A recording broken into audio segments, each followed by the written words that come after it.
Более 3 лет назад я делал это видео про Entity Point Survey. Эту Entity видели только бета-тестеры Entity, которые использовали во время разработки как метод сбора отзывов от тестеров. Простая Entity, результаты которой сохраняла в CSV таблице в папке игры.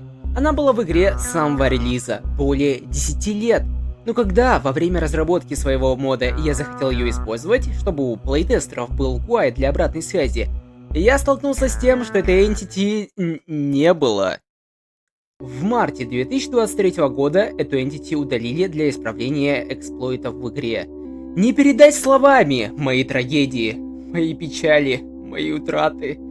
Я готов был бы что угодно променять, лишь бы вернуть свою любимую Point Survey. И так как откатывать DLL до версии игры 2021 года слишком просто, а открывать оверлеи в Steam, Google формы слишком нестабильно и проблемно, я решил воссоздать функционал этой Entity сам, с блэкджеком, отправкой результатов на сервер и шлюхами. Ой, последнее лишнее.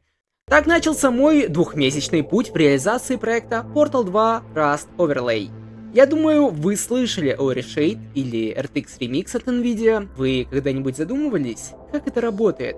Вместо загрузки оригинальной библиотеки DirectX 9 мы загружаем нашу собственную, которая перенаправляет все вызовы в оригинальный DirectX 9, но модифицирует рендер пайплайн. Я знаю, что вы ничего не поняли, я просто хотел показать эту GenAI анимацию.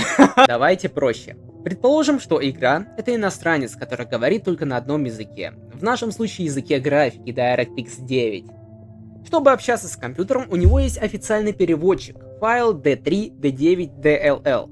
Игра говорит ему «нарисуй кнопку», а он компьютеру поясняет, что делать. То есть, рисуем кнопку. Как мы это делаем? Что же делаем мы? Мы похищаем этого переводчика и сажаем на его место своего шпиона, который выглядит точно так же и называется так же. Теперь, когда игра говорит «нарисуй кнопку», наш шпион слышит это, добавляет себя и напиши на ней «нажми, если не гей». Не трогай эту кнопку! А потом уже передает приказ настоящему переводчику, которого мы держим в подвале. В итоге все довольны, игра думает, что общается со своим, а мы видим на экране то, что хотели. Лучший мир, который мы получили. Я решил реализовать все это на языке Rust, потому что я главный хейтер плюсов из-за Dawn Legacy, странной идеологии компилятора и многих других причин. Из-за того, что движок написан на C++, а я делал реализацию на другом языке Rust, пришлось использовать такие страшные вещи, как FFI, Framed Function Interface, Reverse Engineering, Injecting. О, боже, я мог бы буквально все это превратить в очередной чит для CSGO. Ой, не об этом. В общем, я реализовал сначала фреймворк песочницы, где можно реализовывать свои окна. Реализовал возможность этим окнам напрямую взаимодействовать с движком, общаясь на одном языке. И после этого я приступил к самому долгожданному реализации самого функционала Point Survey. Давайте еще раз, из чего состоит Point Survey? Это настраиваемые конфиги, которые используются в игре на Entity, которые открывают GUI для сбора фидбэка. После его заполнения данные отправлялись на сервера Valve, а также сохранялись локально. В целом звучит не прям сложно, давайте покажу, что я сделал. Для конфигов я выбрал классический JSON. Структура довольно похожа на формат Valve.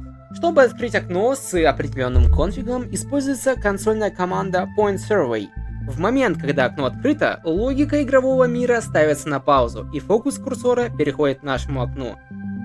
Когда мы нажимаем на Submit, ответы сохраняются в файле игры, но также отправляется на мой сервер, который перенаправляет все это в Discord бота.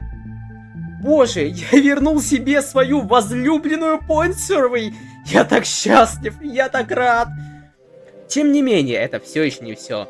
Напоминаю, что у нас буквально безлимитные возможности. Можно реализовать и внутреннюю запись прохождения прямо в игре.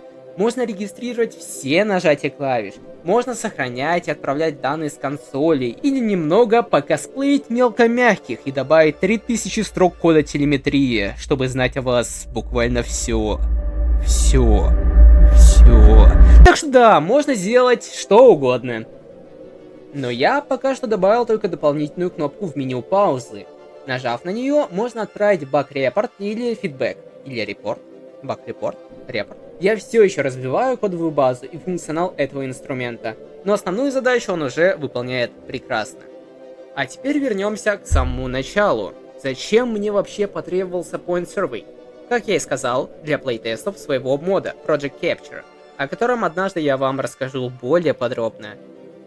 И теперь я могу скачать с GitHub один архив, переместить содержимое в свой source мод и начать использовать на своих картах. И как вы поняли, вы тоже можете это делать. Йоу! Если вы модер и у вас есть свой мод, в описании я оставил ссылку на свой инструмент. Можете его изучить, протестировать и смело использовать для разработки своего мода. А Discord-бот, которого я показывал ранее, поможет вам еще сильнее упростить получение фидбэка от ваших дорогих плейтестеров.